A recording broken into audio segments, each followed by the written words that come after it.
Dəmir barmaqlıqlar arxasında nəinki bir ömür keçirmək, hətta bir neçə saat qalmaq düşüncəsi belə insanı psixoloji cəhətdən çökməsi üçün kifayət edir.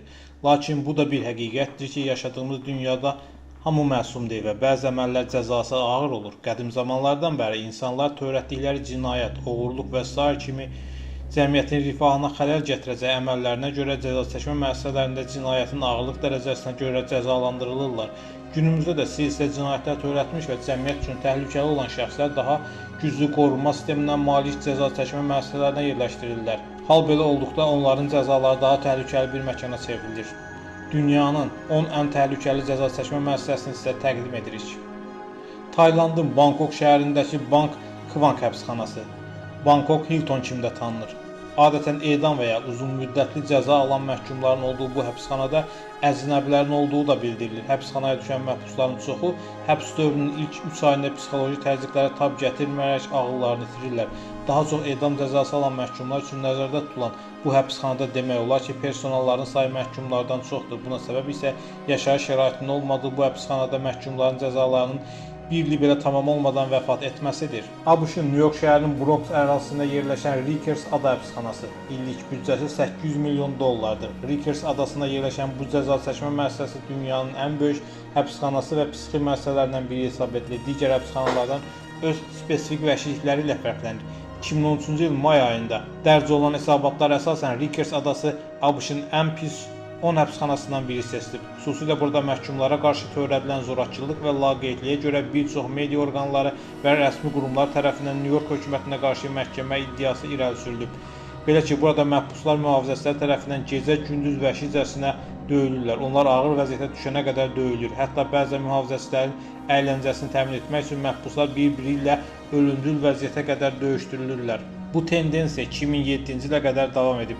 2017-ci ildə döyülmək və işgəncə proseslərinə müdiriyyət tərəfindən nisbətən də olsa qadağa qoyulub.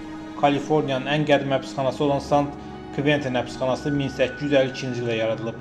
Həbsxanada istifadə edilməsə də hələ də qaz kameraları var.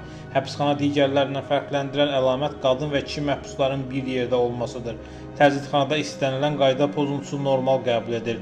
Həbsxanada edamlar isə məhkuma iynə vurulmaqla həyata keçirilir. Venezuelanın ən təhlükəli həbsxanalarından biri olan La Sabaneta həddən çox məhkuma ev sahibliyi edir. Belə ki, 15 minlik həbsxanada 25 min məhkum var.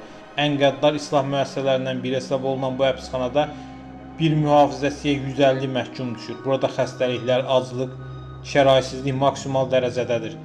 Tibbi müəssisə yox dərəcəsindədir. Cinayətkarlar öz işlərini həbsxanada davam etdirərək müxtəlif növ amansız qətillər törədirlər.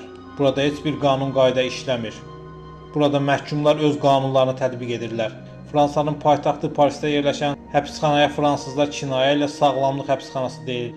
Lakin buranın bu cür adlandırılması heç də demək deyil ki, burada sağlam məhbuslar var. Buradakı məhbuslar nə fiziki, nə də psixoloji vəziyyəti qənaətbəxşdir. Məhbuslar çox ağır və qorxulu vəziyyətdə yaşamaq məcbur olurlar. Onların yaşadıkları kameralar sisovlarla dolu olur. 2002-ci ildə sisovlara tab gətirməyərək 122 məhbus öz həyatına son qoyub. 2003-cü ildə isə 73 nəfər özlərini boru təmizləyən xlor tərkibli məhlul içərək öldürüblər. Ruandada yerləşən bu həbsxanaya 500 nəfər məhkum üçün nəzərdə tutulsa da, hazırda 6000 nəfər cəza çəkir. Yer üzərindəki cəhənnəm olaraq tanınan Gitarama həbsxanasında çox vaxt məhkumlara yemək belə verilmir. Burada məhbuslar tavanı olmayan, sahəsi cəmi 1-2 kvadrat metr olan evlərdə yaşayır. Ən çox qanqrena və dizenteriyadan əziyyət çəkən məhkumlar mövsümün bütün iqlimlərinə, temperatura, istiyə, soyuğa dözməyə məcburdular. Dünyada yüksək səviyyədə mühafizə sistemi ilə qorunan 6 həbsxanadan biri olan bu cinayət məntəqəsi Hong Kongda 1937-ci ildən bəri fəaliyyət göstərir.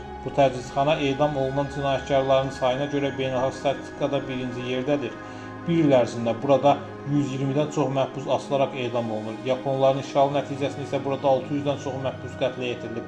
Əsasən burada cinayətkarların çoxu dezertir və sərhədləri qanunsuz olaraq keçənlərdir.